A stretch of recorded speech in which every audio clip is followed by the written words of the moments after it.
Soube que estávamos a afundar-nos quando entrei e encontrei uns tênis sujos, umas imitações baratas de Isis, pousados na minha secretária como se fosse um apoio para os pés numa festa de estudantes.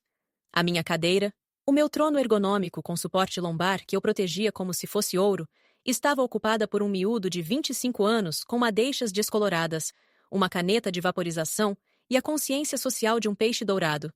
Ele sorriu, todo parvo, e disse: "Então tu deves ser a Sofia. O meu pai disse que eras Fish." Depois, porque o inferno não tem fúria como o nepotismo com Wi-Fi, tirou o telemóvel, posicionou-o como se estivesse a fazer uma fotografia sensual e tirou uma selfie da minha secretária. Não ao lado dela, não perto dela, mas dela. Depois publicou no Instagram com a legenda: "Finalmente a comandar isto tudo." Foi nesse momento que o meu coração não afundou, calcificou. Porque eu já tinha visto este tipo de palhaço antes. Não se passa 16 anos a transformar um sistema medíocre de rastreamento de armazém numa plataforma logística multimilionária sem conhecer todos os tipos de escumalhas executiva. O fato vazio, o ladrão de ideias, o visionário que não conseguia usar um agrafador sem um tutorial. Mas o Rodrigo era uma nova espécie. Não fingia ser competente. Nem sequer fingia que se importava. Exibia a sua ignorância como se viesse com opções de ações. E aqui está a coisa. Eu não estava zangada. Ainda não. Estava calma. Aquela calma gelada que vem de saber que já tinha armado a armadilha meses antes, quando era a única pessoa a ler as letras pequenas às 2 da manhã, enquanto o resto da equipe executiva brindava a ronda de financiamento, Série C, com mezcal sobreprecificado. Cláusula 7, página 46. Enterrada numa montanha de linguagem burocrática de aquisição. Qualquer caso de dano reputacional, falsas representações de acesso executivo ou violação de confidencialidade por parte de um funcionário ou parte associada pode resultar em rescisão imediata do contrato, ao critério exclusivo do comprador. E o Rodrigo, abençoado seja o seu cérebro minúsculo e sem rugas, acabara de declarar publicamente, com registro de data e hora, com geolocalização, que estava a comandar a empresa da minha secretária, na minha cadeira, no primeiro dia da maldita aquisição. Agora, eu sei o que estão a pensar. Por que é que eu não perdi a cabeça? Virei a secretária, fiz um colapso viral? Porque eu sou a Sofia. Eu não grito. Eu reencaminho e-mails. Mas antes de vos contar o que fiz a seguir. E acreditem, foi cirúrgico. Posso dizer uma coisa? Se estão a ouvir isto e ainda não subscreveram, vá lá. 90 de vocês flutuam por aqui como o Rodrigo numa reunião de equipa, e isso parte o meu pequeno coração frio e mesquinho. Carreguem no botão de subscrever. Façam gosto da história. Isso diz à equipa que isto importa. Que as nossas noites tardias, as reescritas intermináveis, as nossas espirais induzidas por cafeína em monólogos de vingança, valem a pena. Ok, vamos continuar. Nem sequer fiz contato visual com ele depois da publicação. Simplesmente fui à sala da fotocopiadora, imprimi o pacote de aquisição que tinha memorizado há 3 meses, realcei a cláusula 7 em rosa neon e coloquei-a num envelope interdepartamental com um post-it. Consultar esta cláusula. Anexado. Depois, anexei a captura de ecrã do Instagram, completa com localização, data e hora. E a sua cara convencida a sorrir como um Backstreet Boy de desconto. Enviei para o departamento jurídico, sem CC para ninguém, mas com BCC para todos. Voltei ao meu gabinete, correção, ao gabinete que costumava ter, e arrumei uma única caixa. Nem sequer foi dramático. Apenas a fotografia emoldurada do meu cão, uma pen USB, com o histórico de versões da arquitetura do sistema, e a minha caneca favorita que dizia: "Sobrevivi a mais uma reunião que podia ter sido um e-mail." Deixei o meu cartão na secretária do Rodrigo. Os pés dele ainda estavam em cima. Ele nem sequer reparou. Os recursos humanos viram-me a sair e acenaram. "Vai sair mais cedo?" gorjeou uma delas. "Algo assim", disse eu. Eles não sabiam. Ninguém sabia. Ainda não. Mas a coisa sobre sistemas, especialmente os que eu desenho, é que registram sempre quem está sentado à consola quando o botão de detonação é premido. E o Rodrigo acabara de se inclinar totalmente para dentro. Saí daquele edifício como um fantasma, silenciosa e já desaparecida. Ninguém correu atrás de mim. Ninguém fez perguntas. A aquisição ainda nem tinha sido tornada pública. Mas quando descobrissem o que a cláusula 7 significava, já seria tarde demais. Que o circo começasse. Fui pelo caminho mais longo até ao meu carro, passando pelo parque lateral, onde o cais de carga zumbia como sempre. Caminhões a recuar, empilhadores a apitar como um padier moribundo. Eu tinha construído metade da lógica de agendamento, que mantinha aquele cais longe de ser um derby de demolição. Ninguém ali conhecia o meu nome. Esse era o objetivo. Eu não precisava de ser querida, só precisava que o sistema funcionasse. Lá dentro, o e-mail já tinha sido enviado. Assunto: Cláusula 7. Violação reputacional. Sem cortesias, sem emojis. Apenas uma captura de ecrã, uma citação do acordo de fusão e uma linha de texto.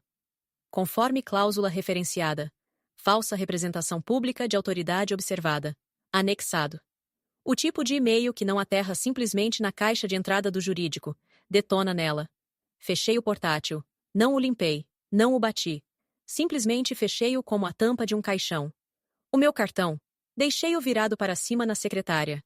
Queria que o Rodrigo visse o meu nome quando finalmente percebesse onde tinha pisado.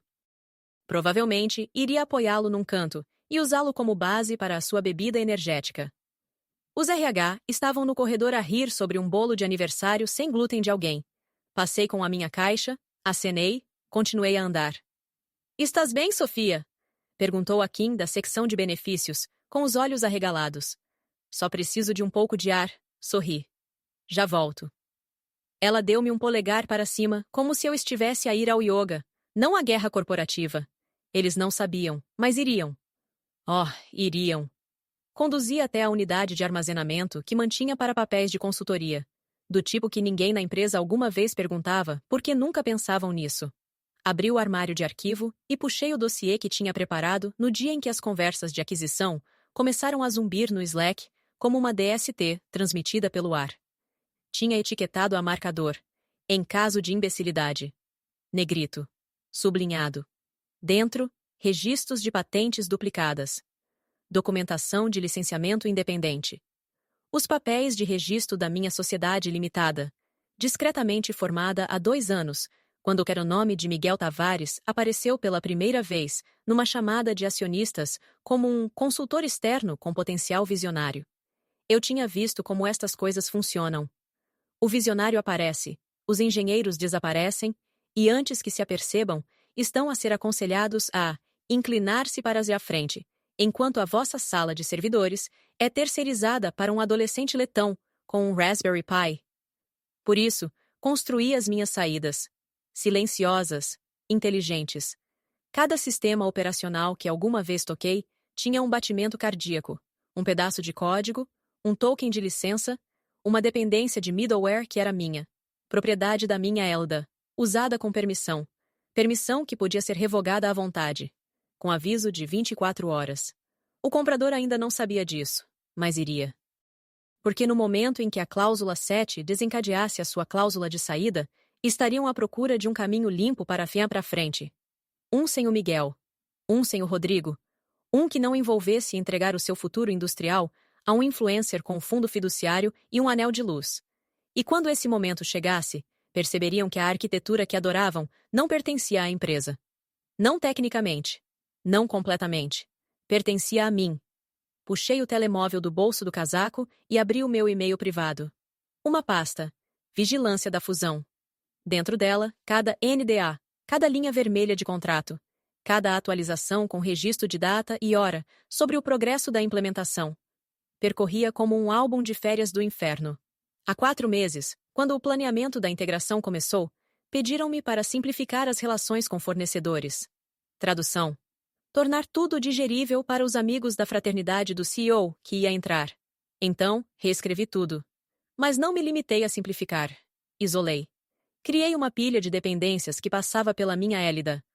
Modular, elegante e juridicamente à prova de bala. Ninguém reparou. Só viram tempos de carregamento mais rápidos e pensaram que a fada da nuvem lhes tinha feito uma visita. Quando fechei a unidade de armazenamento e conduzi para casa, a adrenalina tinha assentado. Sem raiva, sem pânico. Apenas aquela calma glacial e silenciosa que vem quando se sabe que se está a segurar o único bote salva-vidas num iate a afundar-se. E todos os outros ainda estão a discutir sobre quem fica com o gabinete de canto. Fiz chá, jasmim com mel. Sentei-me junto à janela e vi os e-mails começarem a chegar. O primeiro era do jurídico. Recebido. A analisar imediatamente. Depois do aprovisionamento. Pode esclarecer a propriedade de licenciamento da nova camada de análise? Ah, ali estava. A avalanche ainda não tinha começado, mas eu conseguia ouvir a fenda a formar-se. O primeiro deslizamento silencioso de neve lá em cima na montanha. E quando caísse, viriam bater a porta. Não com desculpas. Ainda não. Com pânico. Que era exatamente pelo que eu estava à espera. A equipa jurídica nem sequer acabou o segundo café antes de alguém na ala este da conformidade se levantar e murmurar. Oh, raios, não! O nome da Sofia carregava peso daquele tipo silencioso que fazia os estagiários endireitarem a postura e os diretores relerem os seus rascunhos. Então, quando um e-mail dela aterrou na caixa de entrada partilhada da Supervisão de Fusões e Aquisições, com o assunto Cláusula 7, Violação reputacional, a sala inteira ficou parada. Até a Bárbara, a paralegal veterana que uma vez reviu um acordo pré-nupcial no seu próprio casamento, congelou a meio do gole. No início, pensaram que era um erro. Certamente não aquela cláusula 7. Mas depois abriram o PDF. Uma captura de ecrã. A cara convencida do Rodrigo a sorrir da secretária da Sofia, como um rei menino, com aquela legenda agora imortal. Finalmente a comandar isto tudo. Com registro de data e hora. Pública. Verificada. Publicada enquanto estava fisicamente dentro do edifício, durante uma janela ativa de aquisição. Antes do negócio ter fechado. Meu Deus! Alguém sussurrou. A cláusula 7 não era decorativa.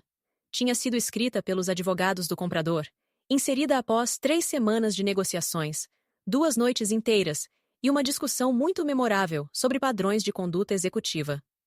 Foi criada exatamente para este tipo de pesadelo. Consequências reputacionais, causadas por idiotice interna. Um botão de ejeção nuclear. A redação era brutal e clara. Qualquer executivo ou parte afiliada que cause dano reputacional ou represente falsamente o controle operacional, seja explícita ou implicitamente, constitui fundamento para retirada imediata do contrato. Critério exclusivo do comprador. Sem recurso, sem renegociação. Basta clicar, negócio cancelado. Reuniram-se em volta da impressora, enquanto a cópia impressa saía como uma intimação judicial. Realçada em amarelo, marcada a caneta vermelha. A comandar isto tudo. Um dos consultores juniores perguntou realmente. Talvez ele quisesse dizer ironicamente? A Bárbara nem sequer levantou os olhos. A ironia não se sustém em tribunal, disse ela. A intenção não importa. A percepção importa. E a percepção acabou de se tornar viral. O problema não era apenas a legenda. Era quem a publicou, onde a publicou e quando. O filho do novo CEO. No primeiro dia de uma aquisição. Da secretária da vice-presidente sênior de sistemas. A mesma vice-presidente sênior que tinha tratado silenciosamente da arquitetura central de cada sistema que o comprador estava a adquirir. O Rodrigo tinha essencialmente declarado-se no comando de algo sobre o qual não tinha controle legal, técnico ou operacional. Fê-lo com a pegada digital de um labrador com expresso. Geoetiquetas. Registro de data e hora. Até o endereço IP foi registrado pela rede da empresa. Fizeram uma verificação de antecedentes. Demorou 50 minutos. As redes sociais do Rodrigo eram um desfile de exibição de riqueza, selfies de ginásio sem camisa e opiniões mal escritas sobre empreendedorismo. A publicação já tinha sido repostada numa conta de memes de capital de risco com 120. 0 seguidores. Os advogados do comprador iriam vê-la dentro de 1 hora. Se é que já não tinham. Um dos parceiros de fusões e aquisições puxou a transcrição do Slack das negociações iniciais da cláusula 7 e gemeu. Lutamos para manter esta cláusula, murmurou. O Miguel quase cancelou o negócio inteiro por causa dela. Disse que era desnecessariamente paranoica. Um silêncio caiu sobre a sala. Era o tipo de silêncio que segue a percepção lenta. Pisamos a mina terrestre, e agora estamos apenas à espera que o pé saia. Às 10h23, a equipa jurídica tinha escalado o problema para o próprio Miguel Tavares. Assunto do e-mail. Urgente, cláusula 7, desencadeada. Risco de exposição do comprador. Anexaram a captura de ecrã, citaram a cláusula na íntegra, adicionaram linguagem como violação material, risco de exposição e anulação de contrato. Enviaram com recibos de leitura ativados. Às 10h27, o Miguel marcou como lido. Às 10h29, ele não tinha respondido, o que só os deixou mais nervosos. Porque quando o CEO não responde aquele e-mail, não estás a lidar com liderança. Estás a lidar com um homem a calcular a rapidez com que pode mentir antes do chão colapsar. Começaram a reencaminhar o e-mail pela cadeia do conselho, sem comentários, apenas o assunto e a imagem. Os diretores em ambas as costas começaram a responder com frases curtas. Isto é uma piada? Quem aprovou isto? Quem é o Rodrigo? Onde está a Sofia? Ninguém tinha respostas, porque a única pessoa que as teria tinha já saído pela porta. E quando finalmente perceberam como tinha ficado silencioso sem ela, o dano não estava a rastejar. Estava a galopar. Às 11h15, o comprador ficou em silêncio. Como se alguém tivesse desligado o negócio inteiro. As chamadas de integração foram abruptamente canceladas. Os convites de calendário desapareceram a meio da atualização. O canal partilhado do Slack com a equipa de transição, que tinha estado a fervilhar durante semanas com emojis educados e conversa de ansiosos pelo embarque, transformou-se numa lápide digital, sem mensagens, sem indicadores de digitação. Apenas o silêncio rastejante de advogados de alto nível a fechar fileiras. A primeira mensagem oficial chegou às 11h32. Um e-mail seco do conselho externo do comprador, endereçado ao Miguel Tavares, com CC para metade do universo conhecido. Assunto: pedido urgente de esclarecimento. Publicação em redes sociais anexada. Corpo: tomamos conhecimento de uma publicação pública em redes sociais, referenciando controlo operacional de nome da empresa por parte de um indivíduo não listado no organograma de transição. Solicita-se esclarecimento sobre 1. A identidade e cargo de Rodrigo Tavares. 2. O seu papel e responsabilidades atuais. 3. Se a declaração, finalmente a comandar isto tudo, foi feita a brincar ou representa uma mudança interna de autoridade. Suspendemos as discussões de integração enquanto aguardamos esclarecimento por escrito. Sem saudação, sem bloco de assinatura, apenas facas legais na mesa. O Miguel não respondeu durante 50 minutos. Quando finalmente o fez, foi exatamente o que se esperaria de um homem que achava que prestígio no Instagram superava governança corporativa. Escreveu: o indivíduo em questão é o meu filho, Rodrigo Tavares.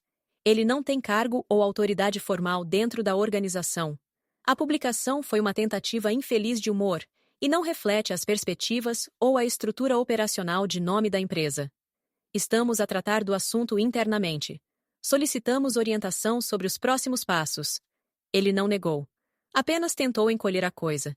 Fingir que era uma piada falhada. Um ups inofensivo de um miúdo de 20 e tal anos que não sabia o que estava a fazer. Mas a essa altura, Rodrigo Tavares não era apenas um nome. Era um maldito conto preventivo em tendência no LinkedIn, porque as capturas de ecrã não se apagam.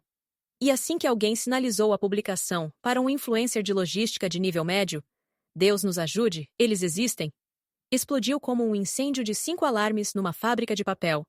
Em menos de uma hora, a legenda estava a circular sob hashtags como NepoCEO, Due Diligence Matters e This is why we have clauses. O chat de grupo interno do comprador, ao qual a Sofia ainda tinha acesso silencioso através de uma credencial espelhada que nunca tinha entregue, estava a derreter. Uma mensagem do chefe de risco dizia tudo.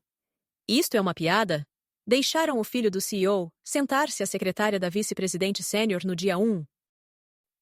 O Rodrigo, alheio ao caos geopolítico que tinha causado, ainda andava pelo escritório descalço, a queixar-se da seleção de café gelado e a perguntar como fazer login na cena do admin. Quando o Miguel finalmente o chamou ao seu gabinete envidraçado e sibilou: apaga a publicação, agora! O Rodrigo piscou os olhos como um gambá confuso e disse: por quê? Teve tipo 800 gostos. O Miguel arrancou-lhe o telemóvel da mão, mas não importou. A internet já tinha festejado. As capturas de ecrã tinham sido arquivadas, repostadas e cross-postadas. Uma delas foi até sobreposta com aquele fundo de citação inspiracional falsa, do tipo normalmente reservado para Pores do Sol e Eleanor Roosevelt. Só que desta vez dizia: finalmente a comandar isto tudo. Rodrigo. Dia 1, com um emoji de palhaço como marca d'água. O silêncio do comprador tornou-se mais ominoso. A sua equipa jurídica enviou outra nota às 14h06. Pendente resolução desta questão, todas as atividades de embarque estão suspensas. Por favor, abstenham-se de contactar a nossa equipa de implementação até nova ordem. O pânico no edifício estava agora a espalhar-se. Os diretores andavam pelos corredores a murmurar sobre exposição de indemnização. O líder de integração foi visto na casa de banho a googlar. Pode uma cláusula realmente cancelar um negócio? Mas o Miguel ainda acreditava que podia sorrir com confiança através disto. Ainda achava que o seu charme de aperto de mão e carisma de PowerPoint podiam sobrepor-se a um rasto de papel de arrogância. Ficou em frente à equipa executiva naquela tarde e disse: Não vamos reagir exageradamente. Isto é ótica, não é estrutural. Ainda temos alavancagem. Alguém tossiu baixinho, porque até os estagiários sabiam. Alavancagem não vem de fingir que nada aconteceu. Alavancagem vem de saber quem controla a fundação. E a Sofia já tinha saído com as plantas. A chamada de emergência do conselho foi agendada para as 16h em ponto. Às 15h59, 5 dos diretores já estavam na sala de espera virtual, microfones desligados, câmaras escuras, a respirar pesadamente como se estivessem a preparar-se para um pelotão de fuzilamento televisivo. O sexto juntou-se do que parecia ser um carrinho de golfe, queimado do sol e furioso. O sétimo, Henrique Correia, o mais velho e mais maldoso entre eles, entrou por último, a olhar para o ecrã como se lhe devesse dinheiro. O Miguel entrou com o seu sorriso corporativo preparado. O Rodrigo em lado nenhum, graças a Deus. Vamos começar, disse ele. E arrependeu-se imediatamente. Não vamos começar nada, Miguel, cortou a Glória Neves, chefe de supervisão de risco, tom plano como uma lápide. Vamos limpar, e precisamos de começar com uma resposta. Por que raio o teu filho estava a publicar da secretária da vice-presidente sênior de sistemas? Quem lhe deu acesso? E por que não foi revogado imediatamente? O Miguel ajustou a gravata. Não houve acesso formal concedido. Foi uma visita casual, sem papelada. Então quem aprovou o seu acesso ao edifício? O seu cartão? As instalações? Henrique bateu em algo fora do ecrã. Provavelmente, não sei. Então nós somos a violação, disse a Cíntia Freitas. Não a Sofia, nem sequer o Rodrigo, tecnicamente. Deste acesso a um estranho não verificado durante uma aquisição. A cláusula 7 não se importa se é teu parente de sangue ou o porteiro. Só se importa se há dano reputacional. E isto é embaraço de primeira página. Nesse momento, o telemóvel do Miguel iluminou-se. Uma mensagem do representante do comprador. 2 palavras. Revisão de rescisão. Ele não a leu em voz alta. Não precisava. A implosão tinha começado. Não foi dramático. Não houve gritos. Nenhuma janela arrebentada. Apenas a sufocação silenciosa do dinheiro a fugir da sala. A cada minuto, outro parceiro descascava-se. A cada hora, o silêncio do comprador crescia mais longo. E a cada segundo, uma verdade tornava-se mais clara. A mulher que tinham ignorado, que nunca exigiu crédito, que nunca levantou a voz, que simplesmente reencaminhou um e-mail e saiu, ela não tinha apenas ido embora. Tinha detonado a única ponte que lhes restava em pé. A sala do conselho foi selada mais apertada do que um submarino à profundidade de esmagamento. Sem assistentes, sem portáteis. Apenas o conselho, 2 advogados e uma única agenda impressa que bem podia ter lido. Queimar a casa para salvar o alpendre. Às 9h01, Henrique Correia abriu a reunião com 3 palavras. Vamos ser cirúrgicos. Ninguém disse nada. O ar estava espesso com aquela marca particular de pavor profissional. O tipo onde pessoas vestidas com fatos de 0 euros tomam decisões de 400 milhões de euros. O tipo de silêncio que só vem antes de uma cabeça ser limpa e separada. Primeiro item, Rodrigo. Que fique registrado, disse Henrique. Que com efeito imediato, Rodrigo Tavares está banido de todas as instalações da empresa, sistemas e comunicações. Unânime, sem hesitação, nem sequer por parte do Miguel. Segundo item, Miguel. A Glória falou a seguir. Calma como um franco atirador. Senhor Tavares, com base na violação material iniciada sob a sua liderança, o Conselho recomenda licença administrativa com efeito imediato. Pendente investigação. O Miguel abriu a boca, fechou-a, tentou outra vez. Respeitosamente, acredito que fui usado como bode expiatório. Deste ao teu filho não verificado acesso durante uma aquisição de 9 algarismos, disse a Cíntia, nem sequer levantando os olhos das suas notas. Isso não é ser bode expiatório. É autoimolação. Uma votação foi chamada. 7 mãos levantaram-se. O Miguel não levantou a sua. Não precisava. Às 9h08, foi escoltado da sala pelos RH. Cartão desativado. Acesso ao calendário revogado. Uma única caixa de cartão à espera à porta do seu gabinete, como uma lápide silenciosa. Não esperaram que os ecos desvanecessem. Henrique virou-se para o grupo. Próxima moção, contactar Sofia Mendes. A Cíntia puxou o telemóvel. Já enviei o pedido. Ela respondeu. Quero por escrito. Redigiram o e-mail juntos. Cada frase agonizante como uma negociação de reféns. Assunto. Pedido de esclarecimento e reengajamento. Sofia, o Conselho gostaria de solicitar a sua participação numa sessão de esclarecimento confidencial sobre o seu plano de integração de sistemas e direitos de propriedade intelectual associados. Compreendemos que os eventos recentes causaram tensão, mas acreditamos que a sua experiência é crítica para mitigar danos. Por favor, informe-nos sobre a sua disponibilidade para uma discussão virtual o mais breve possível. Enviado, entregue, lido. A resposta chegou em 10 minutos. Curta, limpa, inconfundível. A minha intenção era prevenir danos. O vosso filho chegou-me à frente. Sem saudação, sem despedida. Apenas a verdade. Armada. A sala caiu em silêncio outra vez. Foi o Henrique quem finalmente falou. Bem, acho que ela não vem com biscoitos e abraços. Risos, frios, sem alegria, nervosos, do tipo que se tosse quando a guilhotina falha o pescoço. Mas a verdade ficou no centro da sala como um maldito monumento.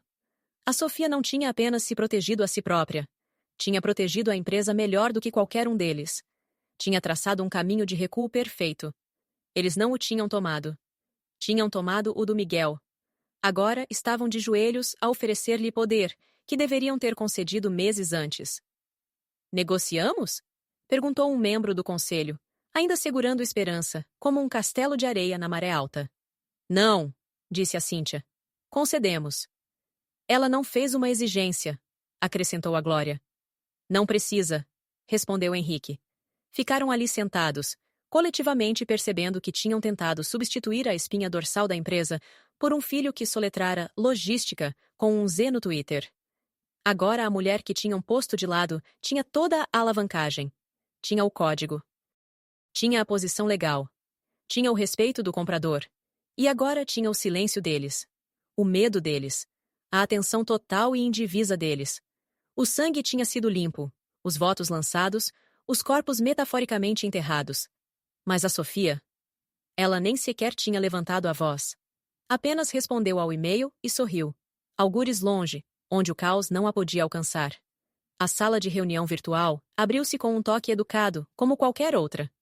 Mas todos os presentes sabiam que não era.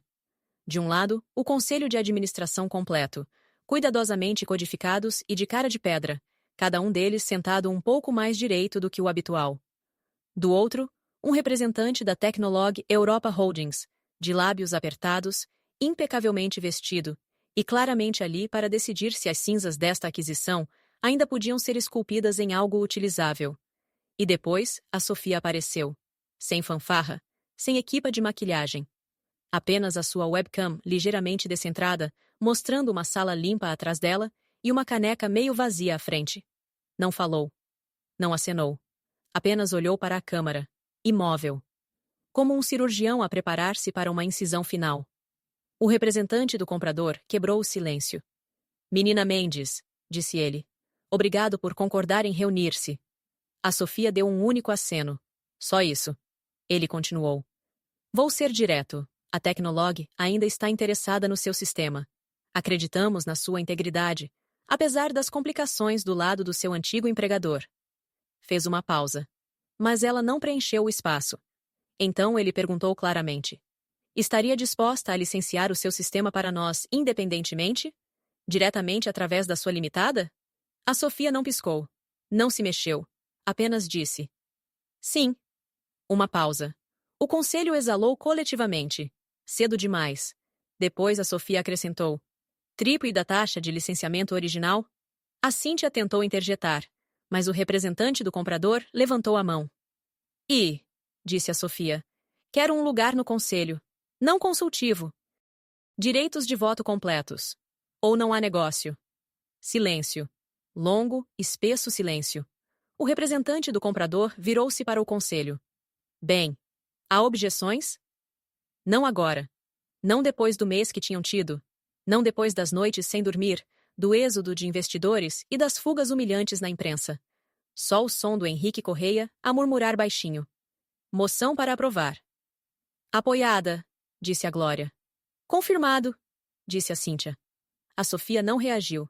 Não lhes agradeceu. Não sorriu. Simplesmente acenou outra vez e clicou em sair da reunião, sem uma palavra. A chamada terminou. Naquela tarde, a rescisão do Miguel Tavares foi finalizada discretamente. O comunicado de imprensa usou o fluff habitual. A explorar novas oportunidades. Grato pelo seu serviço, blá blá blá. Internamente, foi menos poético. O seu acesso foi revogado. O seu nome apagado do Slack da empresa. O seu e-mail reencaminhado para o IT. A sua fotografia, outrora emoldurada no corredor executivo, foi retirada e substituída por uma imagem genérica de um drone de armazém. A empresa reiniciou. Desta vez, sob nova liderança, nova estrutura e novos termos. A Sofia não voltou como funcionária.